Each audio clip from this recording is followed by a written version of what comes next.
Hey guys, it's Caban. I'm actually here bringing you a Dragon Ball Super deck profile. I just played in what I think is the first online regional or first event overall for the 2023 competitive season and the first chance to get a national invite. I did actually get top 8, so I did secure my national invite on the first event of the year, which is awesome because I did that last year too, so it was pretty cool to get that back to back. Okay, let's just get right into the list. We're going to try to keep it a little short today. We will do a side deck as well since this was best of one pre-side. Definitely stick around. As you can see from that little beers peeping out, it is a pretty interesting side deck. So Red SYN, this was the bogeyman of the format in Nationals this past December. Him and SS4 came out in the same set and made Red feel very dominant, which is what led to Crimson's whole thing as well. But yeah, I played Shenron in Nationals, made top cut.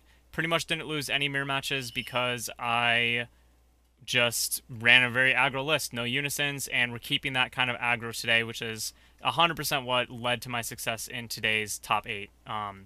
So right into the Z deck, you should know what Shenron does. If not, just look them up real quick. Right into the Z deck, you have 4 Rush Attack Vegetas. I know that a lot of people sometimes will cut this down. This is the bread and butter of the deck. If this card got banned instead of Haze, I probably would stop playing this deck. But it really is this card that makes SYN so strong. I go into this card almost every turn that I can. Starting turn 2, you're pretty much always going into him. He's the first card I think of playing in each turn. Then you have the 1 Defender of Life. You don't need more than 1. Like I said, we go for more aggro than control, so sometimes you're going to do this for a burn, but normally it's just better to go into a rush attack. Then you have 1 Surmounting the Impossible. You could choose to cut 1 rush attack to go for 2 Surmounting the Impossibles to help get to that Z lead quicker, but I have legitimately gone into all 4 rush attacks so many games that I like the 4 of, and there's no more room to fit in another Surmounting because you have to run the Z lead as well, of course. Then let's go into the deck. So I try to order this in basically terms of importance and similar cores. So we're starting off with all the normal SYN core stuff that you can't cut at all. You have 6 balls, obviously. You have 4 Oceanus. These are much more crucial to mulligan for, depending on what type of hand you get and what your matchup is. Since we don't have since Haze got banned, which is what turned a lot of people off the deck, the consistency definitely hurts a little bit, but if you just mulligan for Oceanus a little bit harder, it's still pretty okay. I will say, I only played her turn 1, maybe a third of the time. Usually just mulliganing hard for the balls as well, and just comboing as well, and I don't know, you don't really need the ball search, and the barrier is definitely nice, but it's not needed turn 1. But it definitely can help, and we'll get to what other cards that you can play with 1 energy later. You can play Nova with 1 energy and Ice with 1 energy, but these you have to be at 6 Z energy for, so these are basically replacements for Dread Destroyer if you don't see them. Ice is something I didn't run at Nationals, but now you kind of have to. You can cut the Ice, you cannot cut the Nova, for sure. And then for Dread Destroyer, again, another card that if this one got banned, if this or Rush Attack gets hit, I probably will switch off SYN. If they don't get hit, though, I'm going to pretty much keep playing SYN for as long as I possibly can. Dread Destroyer is just insane. This is basically what your turns are. You play Dread and you play Rush Attack, and that's what you do. Then we have 4 of the 8 drop. I run 4 just so that I have it when I need it, and I run a lot of cards. I don't mind having just 0 5Ks in here, and so I really like 4. You will only usually ever play 1. So honestly, if I have a starting hand where I have one of these in there, I'll usually just charge it. This is a really, really good early game charge target. I charge a lot of these copies or even combo with them.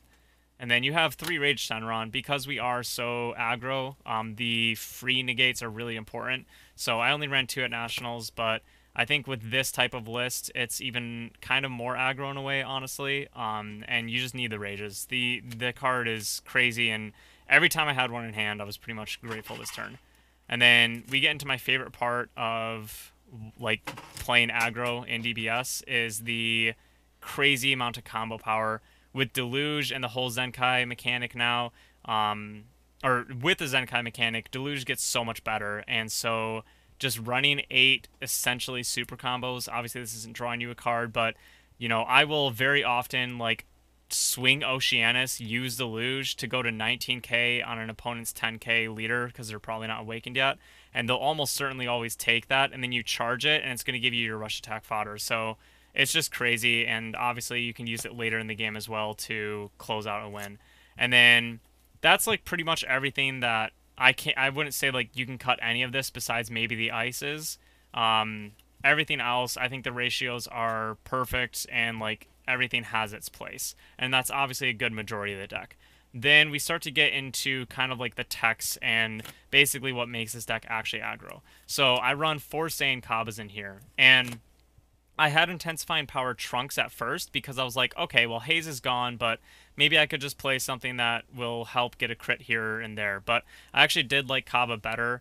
The reason is basically just hitting them for 2 damage is better than hitting them for 1. Yeah, like the crit's really nice, but very often in my deck, especially if you go first on your turn 2, you can get an opponent to 2 or 3 life pretty easily. And that's even with them like counterattacking once or out comboing once or something like that.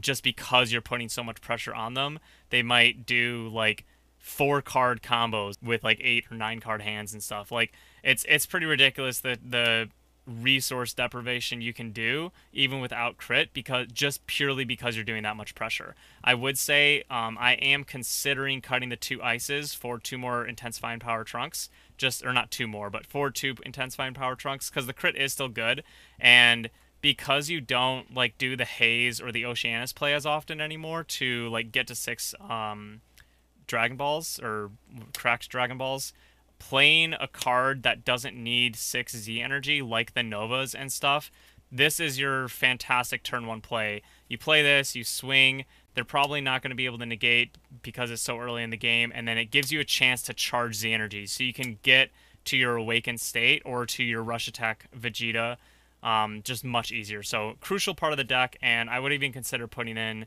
2 trunks for the 2 ice. And then we get into our free plays, which we have 1-hit wonders. These are like fairly common tech in SYN. I run 2 because it's pretty important to get some free plays. But then we also are actually running 2 Legics as well. This is a really, really great card for if they somehow kill your Kaba and you went first, so you didn't swing with it, or just whatever. Free playing this to get that last, Z energy that you need to awaken, so then you can awaken and swing with your lead and combo with that to get to 2 Z energy for your rush attack or something. Pretty vital card, honestly. And again, like, you do want to fuel your Z energy so much that like running these types of cards, even after the early game when they're no longer really relevant, it's just so good to have the extra combo.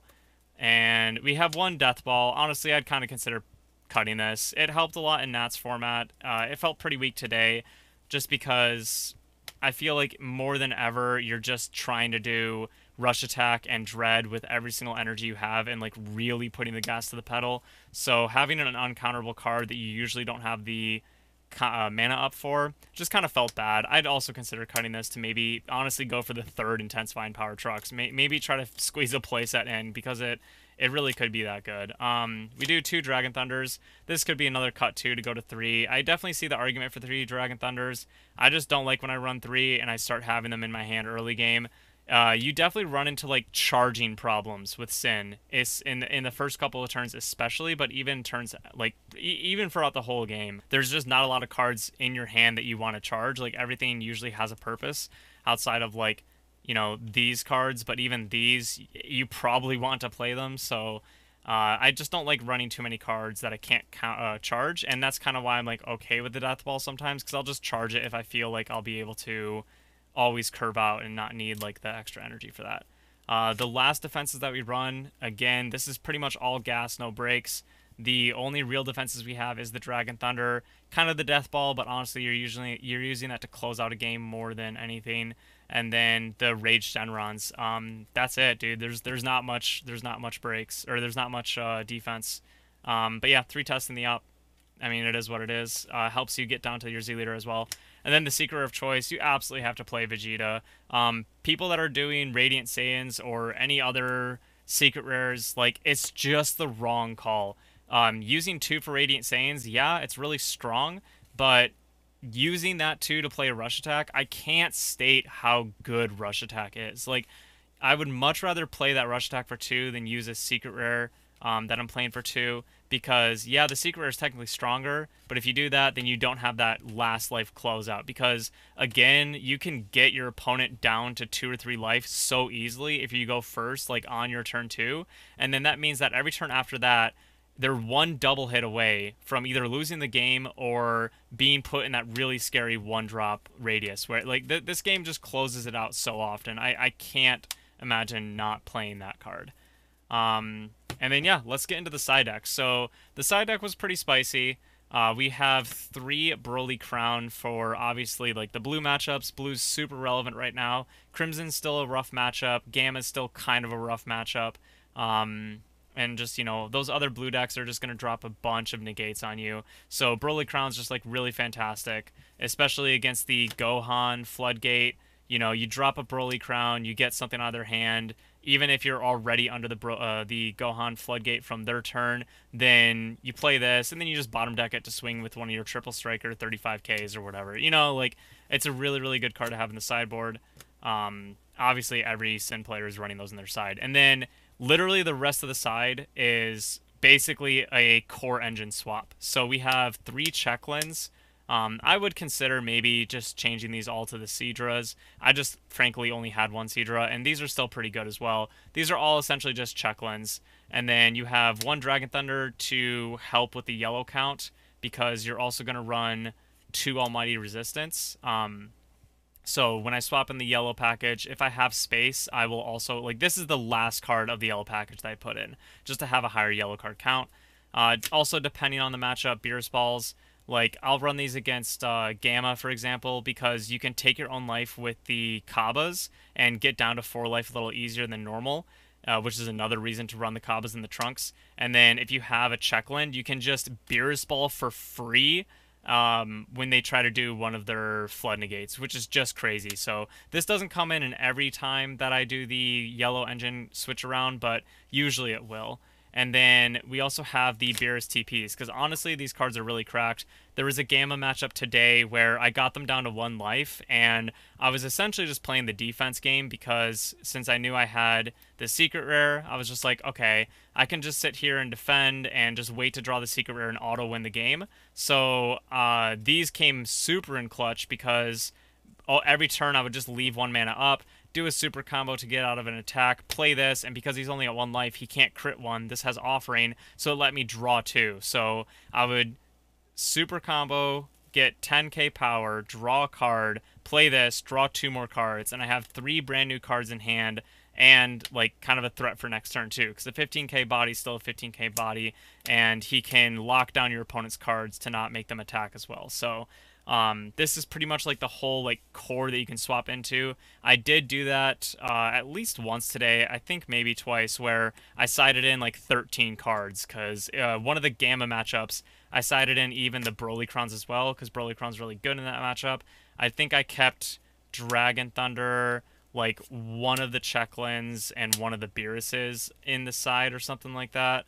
Or no, I did all the, yeah, it was like this. This is what I kept out, and just sided in all of this against Gamma, because Gamma will often use the hatch and everything like that. So pretty much the yellow package comes in when you know you're going to play against that blue matchup that's just going to try to shut you out turn after turn after turn. If you expect your opponents on hatch, bring in the Almighty Resistances, because it can definitely just let you aggro them without them having the defenses to stop it. So that was it, y'all. We're keeping the deck profile short today. Hopefully I explained everything enough. SYN is a pretty simple deck, honestly. And especially running this list, you literally just go rush attack every turn you can, basically, and just try to get your opponent down to like 2 or 3 life on your turn 2.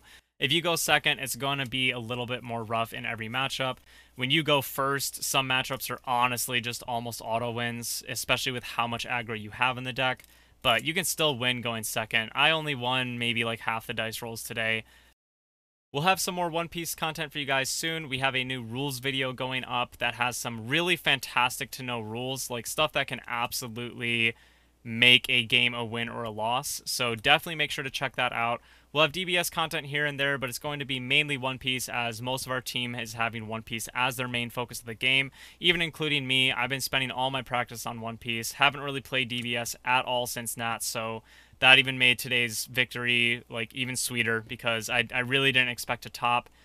Just the deck honestly did the work, and I'll still be playing in quite a few DBS events, just not practicing for them as hard. Hopefully, we'll be bringing you a lot of One Piece top deck list from our team, and maybe I can squeak in a DBS win here or there to share with you guys. So appreciate everyone watching. Until next time.